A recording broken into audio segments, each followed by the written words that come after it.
Greetings and welcome to another episode of I Survived Youth Group in the 90s.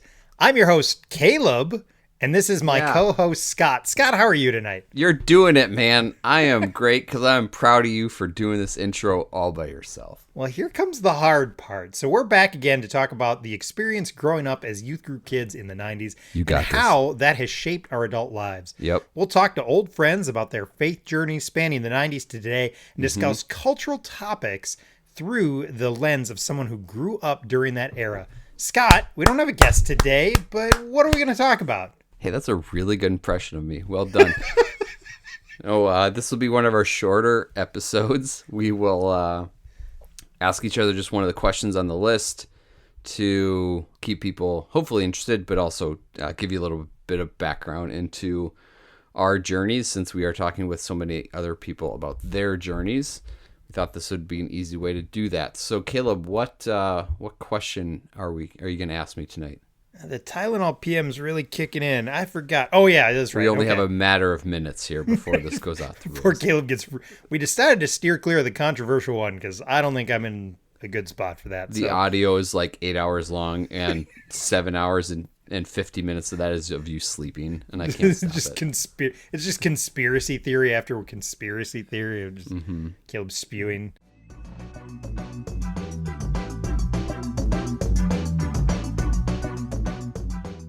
I want to break in and quickly remind everyone that the views and opinions expressed on this episode of I Survived Youth Group in the 90s may not be held by or even approved of by everyone appearing on this episode. One of the goals of this show is to give everyone a safe space to share their opinions and thoughts on deeply personal matters of faith. We are not looking to start an argument, but instead we want to let people share how they feel. During our interviews and discussions, we may not represent every point of view on a given subject, and we understand that this may be frustrating at times, but it is the nature of a podcast discussion with a limited amount of time.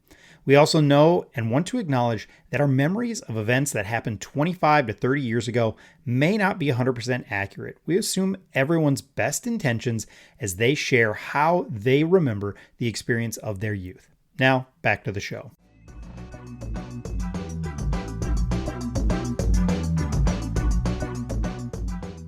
All right, so one of the ones that I know this one doesn't get asked a ton, to be honest. We've asked it a couple times here and there, but I really like it. I like the idea of, I think Jackie answered it and maybe Mike did, but so what are stories that you tell your kids about our youth group experience? So, not to be too general per se, because my son, who is 13 and more mature than I realize all the time, he at any point where I'm starting to like give him a life lesson, he's like, "Dad, stop." Like, he understands that I get into like that life lesson mode. You know what? Sorry, pal. It's time to learn life lessons.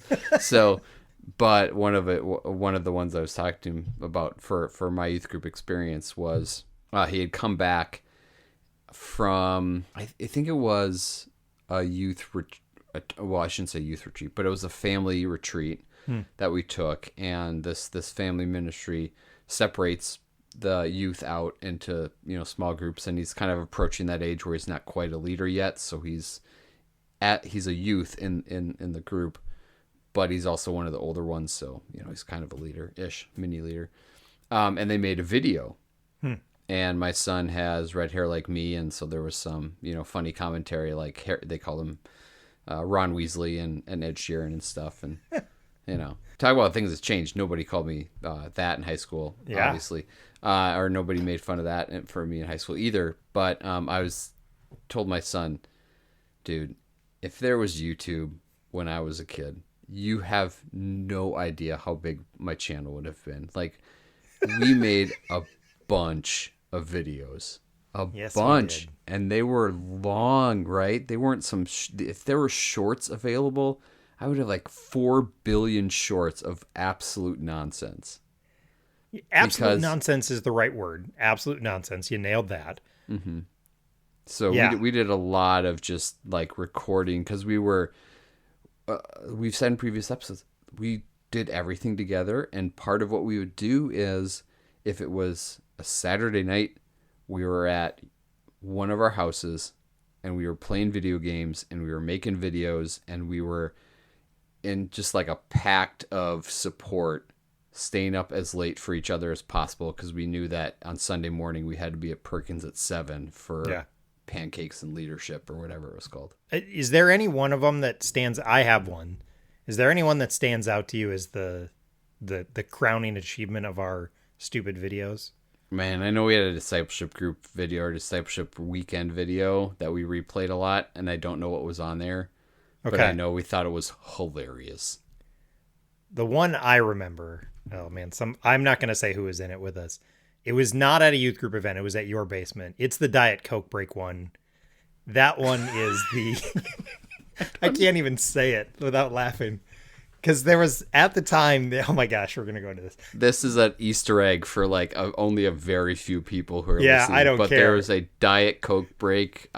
So there was, at the time, there was that Diet Coke break commercial where like this very attractive man would have a Diet Coke break and he'd like take off his shirt. And so then we did like a parody of that. And we were like tossing Diet Cokes to each other. And then I think we were taking off our shirts, but we had like signs on our shirt that said something crap. Silly about being really attractive. And we couldn't get through it. And a certain person had like a broken leg at the time or a broken foot at the time. And he was like stumbling into the video. And that was the crowning achievement of stupidity. I do remember that Diet Coke one. And I'm holding back tears as I think about it because it was so funny to me, and it was not funny at all, but it was so stupid. Dumb. It was man. It's one of those things where parents will actually be like, my kid is a failure. But you know, I try to bring it back to just like 90s or sorry, not only 90s but youth group itself. Like our youth group created that experience for us in a sense where we not only were we given chances to hang out multiple times per week, but I also remember them, and whether it was a teaching of like, you got to stay together because you're the only ones who understand each other, you know, you're separate from the other kids in the high school, maybe that sort of thing. There were teachings in youth group that kind of made us feel this camaraderie of we're in this together. Yeah. And so, and that plus we naturally became friends very quickly anyway. Yeah. That led to all of these just late nights, all this late night stupidity. Do you remember playing, and it was some version of NBA Live until we played the entire night and we made a guy named Jump Ball. It was like, we created him. He was like 7 feet. He was huge. And we would just have him in there to win the jump ball. And we'd laugh hysterically after the beginning of every game. Jump ball would win the jump ball. Oh my gosh. I watch my son do these silly things, and I'm like, dude, you have YouTube. Be careful, bro. Like, it's just don't do it willy nilly. But then we would like try and bring those experiences into youth group and be like, this was hilarious, and people are like, that sounds dumb. Why did you do that? Sometimes I think we had some fans every now and then, but no, I think I do. Those are a lot of the things, but I do have some that are actually from youth group. I have talked with my kids about like I've mentioned like we mentioned on the events episode. I do think the barf nights were quite an experience, and like my kids kind of do it, but it's not the same. And like, I remember being at somebody's house and we were always up all night long at like those sorts of events. And I still go back to that pool event where we would go to the pool hall. That was a unique one. I like telling my kids about that one because that did feel really cool. And that's one that I do like talking with my kids about because I think they've never seen a pool hall. So it's like, it's just even this like, what is this about, you know? And then I've talked to my kids too a number of times about the Mexico thing, and partially because I have an additional personal connection to. But that Mexico trip and being down there, that's one that I really like talking to my kids about that and kind of just some of the things we did down there because I think they enjoy that experience as well. Did you have an experience of trying to raise money for a missions trip? I mean, I raised money for 2 years when I was overseas. So okay, of course. I asked that question like a moron, like that never happened. I I think we did. I feel like I remember having to raise money for people. It wasn't a ton, but I remember, yeah, that practice of like trying to send out letters to relatives to raise money. So I bring that up because this past summer, my son was invited on a certain trip through his school, which we had to raise some money for. And I was very adamant, like, hey, this is a good practice for him to tell people what he's doing and not beg for money. Just be like, if you would support me, Right. that kind of thing. Those youth group letters that we sent were always like, first and foremost, what do I need? I need prayer. Well, yes, of course. Right. But it was like, and I need money. That's Right. fine. Obviously, those things cost money for good reason. I remember that I was going on a missions trip. It might have been to Mexico. It might have been to Atlanta for the Olympics, which I actually never ended up going on that trip for various reasons. But I will be honest with you, I mailed that part of this in. Like, I printed off letters and I used a template for the letter as if I was writing it to one person. I left the name at the top in dear blank, so I'd fill in the person's name in the blank. But I didn't edit the letter. I just typed it up half-assed. And then I printed them off and I sent them without filling out the name portion. So everybody who got that letter, it just said dear blank, and the letter made half sense of what it should have been. So maybe that's why I didn't go to Atlanta. I'm not sure. But there's some point where I didn't take that seriously, and I'm a little ashamed of that. But there was certainly a process of finding support for youth trips that we were asked to do. Yeah. No, I remember doing that. And maybe I had a comfort level with it because of my uncle. My uncle lived in Thailand for years and was raising support all the time. So, I mean, not all the time, but he was raising support. So I don't know. I had a real comfort with it. Like, this is what you do. And I don't know if it's just that church, raised in a church setting, where I was just like, oh yeah, this is how you do this. And, my parents always were like, well, we're not paying for that. I don't know. They probably helped, but I feel like my parents were not like, well, yeah, we're just going to give you the money for this. You got to actually raise at least a portion of it. So maybe that dictated some of my desire to get it done. Sure. Yeah. Sure. No, it's a necessary part of those events. Anything else that you talk to tell your kids about? Yeah. So one, and this kind of bounces between youth group event and then non-youth group event. The one that I love talking to my kids about, they love hearing about Sunshine. And when we used to go there, I think they really enjoy that just because I think we have some really fun stories from going to Sunshine and between the sunburns and the concerts. And, I got on stage once. We had, a lot of kind of fun, although I was in college when that happened, I don't know. But we had a lot of different fun experiences when we went to that. And then that has actually bled over into a lot of conversations about the New Union, which if anybody doesn't know, that was the Christian nightclub essentially. Sure. that hosted all these kind of lesser known Christian bands that would come through the Twin Cities because that used to be an industry. There was enough of a Christian music industry to support. There was tons of these all over the country. We went to one in Iowa once. We went to Frank's House of Rock. Frank's House of Rock and saw Five Iron, and then I know they were all over. Just as I've heard other people talk about them. So I like telling my kids about that and just how often we were there. I think we were there a lot and just seeing different bands. And I don't know if it was monthly. There would be seasons where it felt like we were there like 4 out of 6 weeks and then shows would die down and we wouldn't be there as much. But I swear there was times where it was like, we're going to be there 3 weekends in a row for this band, this band, and this band. And so that's something I really do like talking to my kids about because that's an experience they're never going to have. They're never going to have that sort of experience. And that feels very formative to me for sure. R.I.P. Old New Union. You were the best. It was like this little club spot in the middle of a residential neighborhood. Yeah. And it didn't hold more than 200 people at most. Yeah. I mean, we saw some bands there before they blew up. I saw at least, absolutely saw Sixpence None the Richer there. Sure. Right after Kiss Me came out. and before they were big. Like Yeah. that, like they were there. And, I think that we've talked about this a little bit with Tim, the worship leader.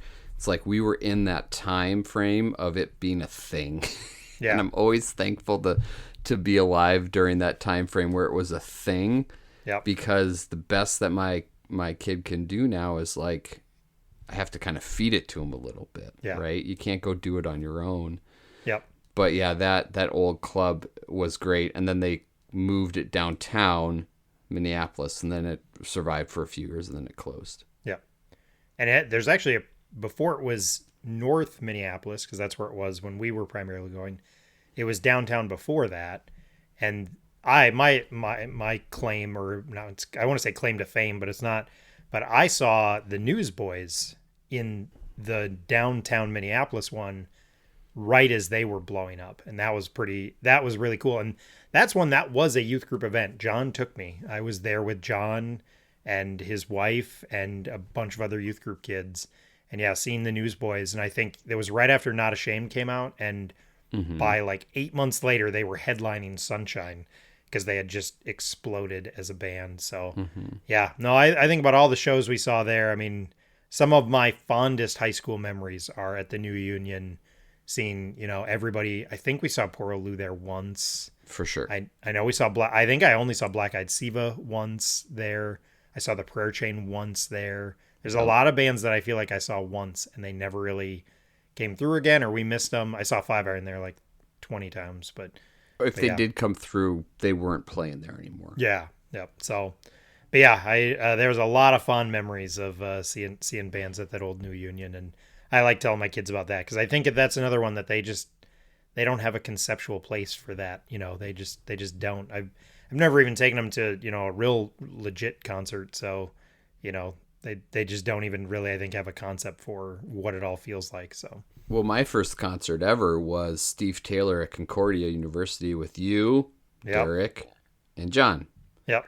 And I was like, what is this? And then that was right before, I can't remember the name of his album, sorry.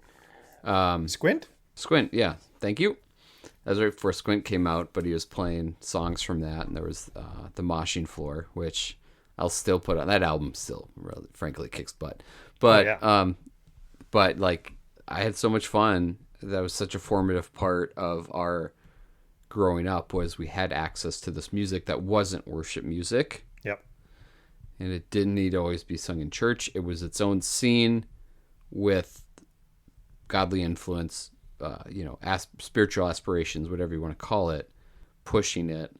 And it was just a moment in time where there was enough interest and money to make it happen. And man, I'm glad I'm alive during that. So I'm going to hold that over my son a little bit. He won't care in the least. He thinks it'll be lame, but like, he's never been to a show. So, he unless he finds other small Christian clubs around, he's not going to find it.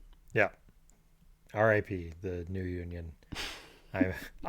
It's funny. I'm like, I wish it was still around today, but I'm like, what bands would possibly come through, But now it's perfect. So we should find a spot to do it because we can do these nostalgia tours and people will pay top dollar for the nostalgia. Yeah. But so here's the thing is this is how it's changed. Cause I went to one of those in February. I went to PFR and they just did it at the Fine Line and it was packed. And I think that's the thing is you don't need a Christian club anymore because everybody who's nostalgic for it is old enough to drink, so they can just go to a 21 and over show. And like you don't need to have this because that was part of it, right? Is you had the specialized place part of it, yeah. They weren't going to serve alcohol, and so a bar would never host MXPX because they're not gonna bring in the right crowd for it, and so you need this kind of specialized place for it. But now the Fine Line would just host said band if you wanted to do the Guardian Nostalgia Tour, you just do it at the Fine Line. Right. So but they're most popular in Latin America now. So that's where they're doing all their touring. Ooh. I'm dead serious. They have a bunch of Spanish albums because that's what we saw with Steve Taylor at Concordia College. Yes, I remember you shaming me into the memory of that because I forgot about Guardian. No, that's interesting. I didn't. I mean, it probably was the alcohol availability. Yeah. Or was it just owned by people who own, like there was a time where you could afford to own a building and sell tickets for $10 Yep. and have very niche bands come through, while at least, treading water for a little while, enough to move back into downtown Minneapolis. Yeah. Like, was it just the drinking, or was it I think it's both. the ethos? I think it's both. I think it's just this. I think it was to facilitate. We've got these bands that we want to come through, and we can't. Those bands. I mean, I love Five Iron, and they had some crossoverness. I don't think the Fine Line would have brought them in 1997, because even you said it, like that place held 200 people, and on a really really big show, like Five Iron would do 2 shows. Yeah. So what is that? 400 people? Not even, because that second show was never as full. You're talking 300 people and nobody's drinking. Like a bar doesn't want that. A bar doesn't want that show. And so I think it's just a matter of like, it was the right combination for it. And I think it's not the only reason, but I think it's a contributing factor is that bars didn't want to do it. So we kind of started to be like, well, let's make our own places. Let's do the church basement, and hey, look, we can get 400 kids to come to this church basement to see this band. I bet you if I did this just as a thing, just as a club, I bet you I could get people to come. And I think that's where it started. Maybe this episode is like a little, you can put it on your music podcast, but like I start thinking about what happened to Five Iron and other bands in like the early 2000s. All of a sudden we're going to see them in like gymnasiums. Yeah. And so whoever was promoting that concert had to find a space bigger. Yeah. But you couldn't go to a Target Center or whatever. That wasn't how popular they were. But it was like, let's go to this, this larger spot because there's still enough interest going on. So it was like, I would say like a 10 to 15 year phenomenon where we had this music experience. Yeah. Because I think there were also like other DIY bands that had some of the same problems. Like Skank and Pickle would talk about it all. Mike Park talks about it all the time, that they wanted all their shows to be 18 or to be all ages. And so a lot of bars would like undercut them because they'd be like, well, I'm not going to get the revenue because it's an all ages show. I can still serve alcohol, but it makes my liability goes up. I'm just not going to sell as much. And so they kind of had to like find places to do shows that were like geared towards doing all ages shows. And so the Christian market was definitely geared towards doing all ages shows because the majority of its market was that. So I think it was just kind of that phenomenon of that transition of bars had survived with cover bands and that sort of thing, and those sorts of bands that weren't kind of big enough, like you said, to play Target Center, but big enough to pack a show. And I think it was just kind of that perfect timing where everything kind of comes together. So I could be way off too. Somebody could be like, that's not why we did this. And the guy from the New Union's like, no, we didn't do it because of that. So that's my thought. Well, I'm sure your kids are listening. My kid is probably not listening, but whenever he gets around to it, like, do they get bored by these stories? Or are they like, oh, cool, Dad, you were kind of awesome back then? My kids? Yeah. My kids, they like my stories. One other story I tell my kids all the time is I talk about when I worked at McDonald's. So to the point, my kids like my McDonald's stories enough. I'll tell this and then you can tell me to shut up. So I would tell my McDonald's stories. Like I have all sorts of them, and they would like them. They liked them enough that when the cousins were over, my kids were like, Dad, tell them the McDonald's stories. So then I told them a bunch of McDonald's stories with the cousins and one of my sister-in-laws there. They liked those stories so much that they were at school. My kids' cousins, and my sister-in-law on my wife's side, they were at school, and her kids turned to her and said, hey, can you tell some of Uncle Caleb's McDonald's stories to our friends? And it was like a thing. Like people were cracking up at my old working at McDonald's story. So my kids, I don't know if they think I'm cool, but they definitely like hearing my stupid stories. Like to the point where like they tell me all the time, like, do you remember when you did this? I'm like, yeah, I'm the one who told you that story. And then they want me to retell it. So I don't know what it is. My kids are captivated by stories. So maybe that's part of it. Well, your kids are better kids. No, my kid's fine. My kid's great. But as soon as I start going like remember mode, he just shuts me down. Oh man. Yeah. He just like, it's cringe to him, which, I'll lean into pretty heavily. So, yeah, my kids are cringe free, I guess. Maybe my kids are cringy too, so we're just cringy together. you just don't know it. Yeah. No, I always want to try and relate this youth group experience to his. I think even though we can't, I think both you and I are trying to emulate this youth group experience for our kids because it was so important to us. Even though we've kind of stepped away and things have been changed and altered, okay. Yeah. But we still want to give them the same type of community. It's just harder. And so that's kind of what we're digging for is what ways can we help our kids connect with each other so they are going to these different types of concerts on the weekend, or they are being pushed in a way that maybe some others are not. Yeah. No, I may have shed a tear in the last 2 weeks as one of my children really started to connect with somebody at church. And it was like, and again, part of my kids' issue is me, because we've been, I mentioned it a couple times. We've really been on a journey of churches. So my kids have not had a stable church to, put down roots in only until this last 2 years.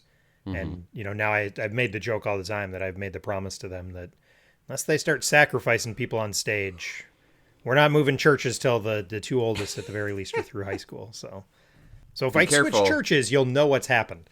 Yes, we'll have to investigate. Yeah. All right, Caleb, thanks for the question. Thank you all for listening and giving us some of your time. We'll be back next week, hopefully with an interview or something else. So, all right. Thanks, bud. Have a good night. See ya.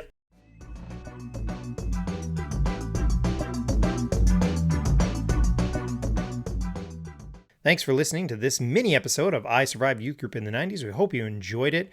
Let us know what you thought about this episode or any of our other shows. You can find us on Twitter at the handle @SurvivedYG. You can also email the show at isurvivedyouthgroup@gmail.com. If you're interested in being on the show, connect with us in one of those locations. Again, you didn't have to necessarily go to the youth group we went to, but if there's a youth group experience that you had in the 90s or even the 2000s that you think would be interesting to share, we would love to hear your story and kind of how that youth group experience has impacted your life. Please subscribe and share the podcast. If you're so inclined, leave a rating or a review.